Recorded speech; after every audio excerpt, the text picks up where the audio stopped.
Hello, bonjour mes petites lumières, bonjour ou bonsoir, je ne sais pas à quel moment vous arrivez ou tombez sur ma vidéo.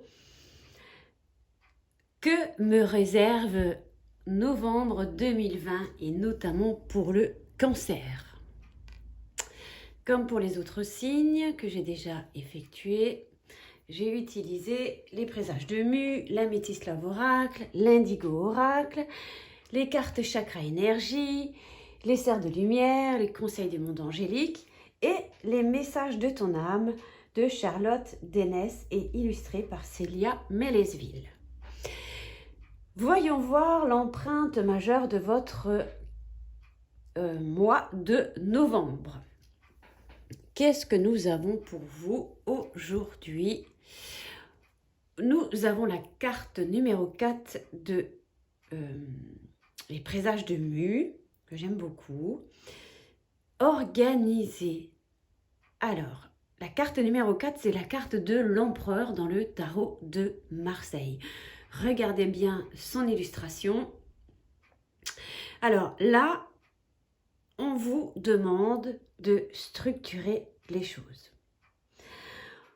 Regardez la force que cet homme dégage. Regardez la stabilité dans laquelle il est. Il est prêt à bondir. En fait, ce qu'on est en train de vous dire, bondir vers quelque chose dont peut-être il rêve, peut-être quelque chose qu'il a envie de mettre en place. Il a l'air très sérieux en plus, très responsable, très sûr de lui. Il a l'impression, on a l'impression qu'il maîtrise, une belle maîtrise de soi. Ce qu'on vous demande durant ce mois de novembre, que si vous avez quel qu'il soit, peu importe le projet que vous avez envie de mettre en place, ici, ça rigole pas avec cette carte.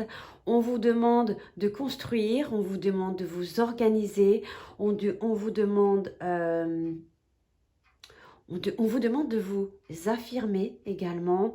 Et en fait, il est très calme. Hein. Ça représente également la carte du père cette carte représente également la carte du père. En fait, avec cette carte, ça, on rigole pas. Hein.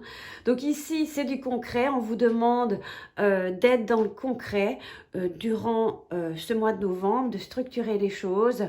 Vous voyez, en plus, il a ces deux jambes croisées qui font un Y ici.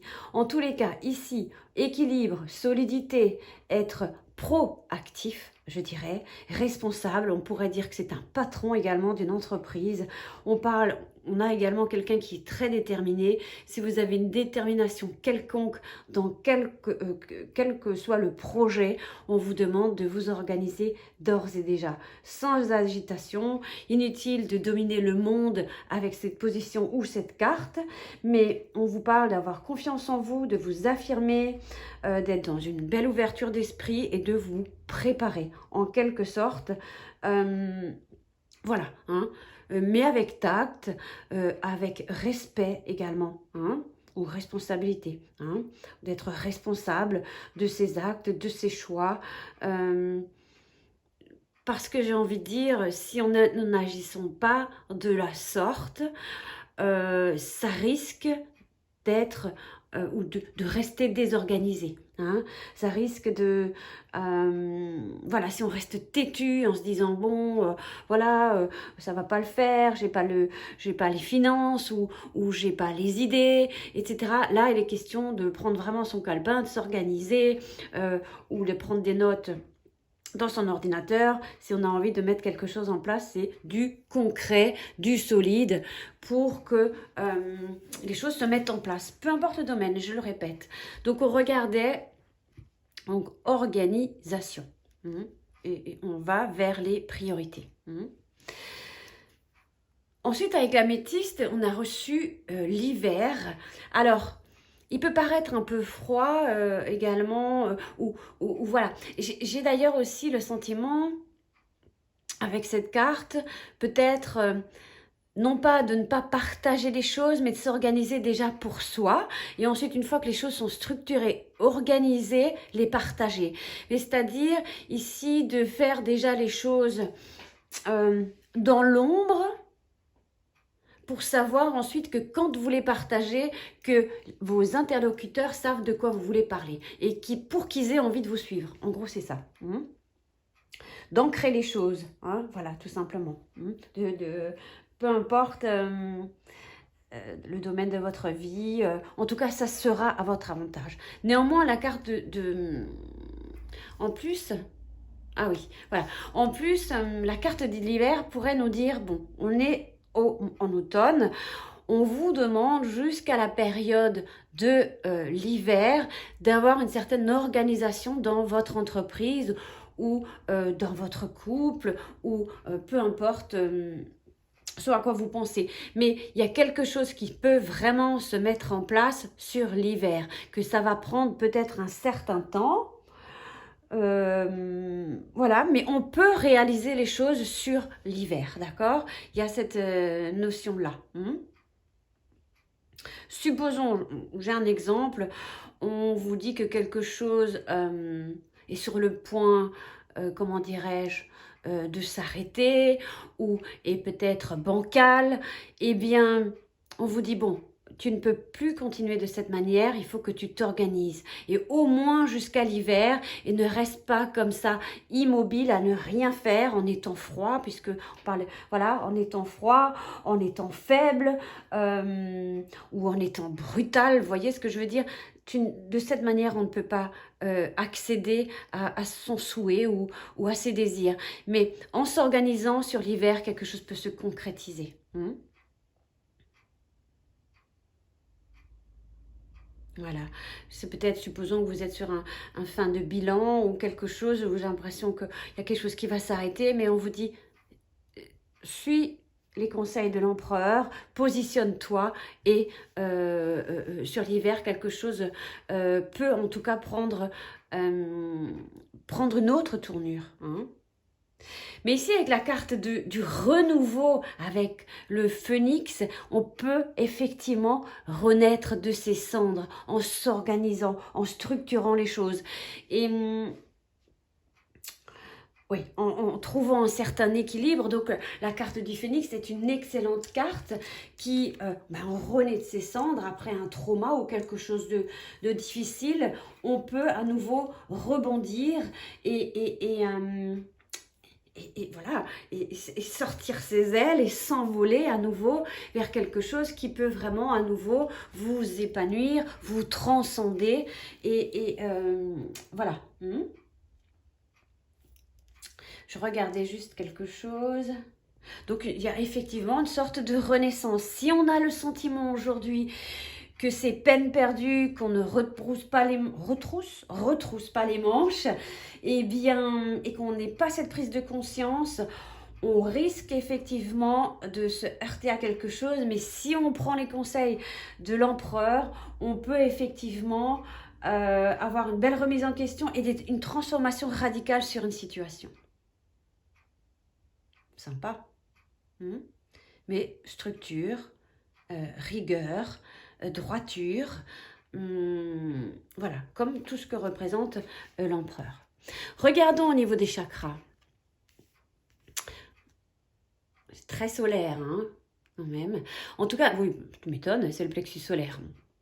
Logique. C'est le chakra du plexus solaire. Alors, c'est vrai qu'il y a un sentiment d'insécurité parce que là, à ce niveau-là, je l'ai tiré à l'envers, effectivement. Donc, il y a peut-être actuellement un sentiment d'insécurité. On a vraiment peur pour quelque chose, pour une situation, on n'est pas sûr. Eh bien, on te dit et on t'invite à l'organisation. Et quand on arrive à cette organisation, on peut dire effectivement, et puis reprendre confiance en soi, et puis je fais, j'agis, et je suis les conseils de l'empereur. Effectivement,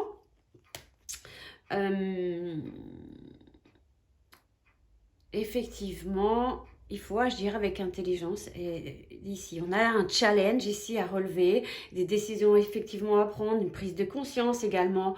Bon, on vous invite également à vous exposer au soleil, ça peut vous faire du bien, il en reste encore un peu, même si nous sommes ici au mois de novembre, mais avoir des objectifs, hein, il faut continuer à être fidèle à soi-même ou à son but, à ses désirs, Voilà. Hein.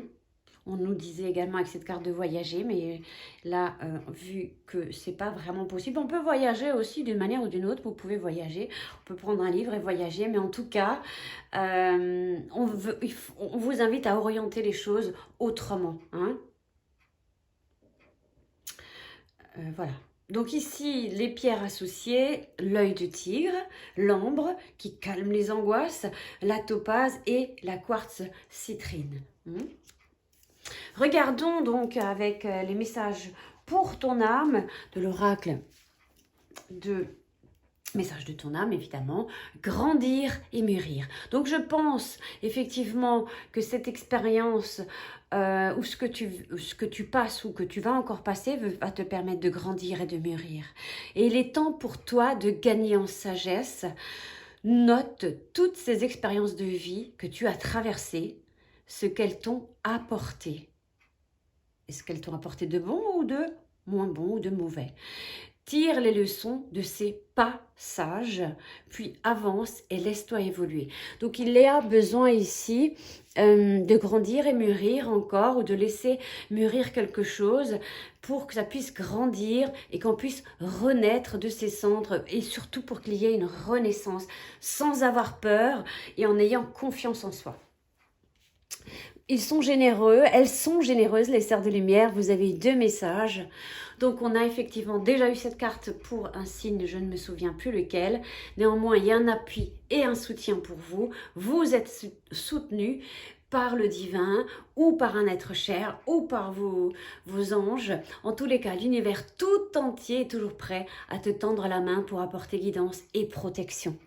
Tu as de l'appui, tu es soutenu, tu n'es pas seul. Ils vont t'aider à grandir et mûrir et à renaître. Je pense effectivement qu'on va clôturer un cycle et en débuter un nouveau ici. Et ensuite, vous avez eu bonheur et prospérité, vous êtes heureux ou heureuse ici et maintenant. Reconnaissez votre bénédiction et profitez de l'instant présent. Je pense que vous êtes un signe chanceux, enfin un signe. Il y a cette ambiance ici de grande chance et surtout qu'on vous invite à regarder les expériences passées et d'en prendre compte et conscience. Parents, pourquoi cette carte? Vous me direz, ton âme les a choisis, qu'ils soient ici ou là-bas, ils ont agi au meilleur de leurs connaissances et de leurs capacités. Chéris-les, dis-leur combien tu les aimes, remercie-les pour l'adulte que tu es devenu. Ohana signifie famille. Vous me direz si ça vous parle, ce mot de famille. Voilà mes petites lumières. Il y a aussi peut-être cette notion, il y a un membre de votre famille qui veille, peut-être un père également, voilà, qui vous aide également à grandir et mûrir. Et il y a peut-être aussi cette idée de cette notion d'une entreprise familiale. Vous me direz, je vous embrasse, portez-vous bien et avancez et organisez-vous. Je vous embrasse, surtout pour atteindre vos objectifs. Ne les perdez pas de vue. À bientôt, portez-vous bien.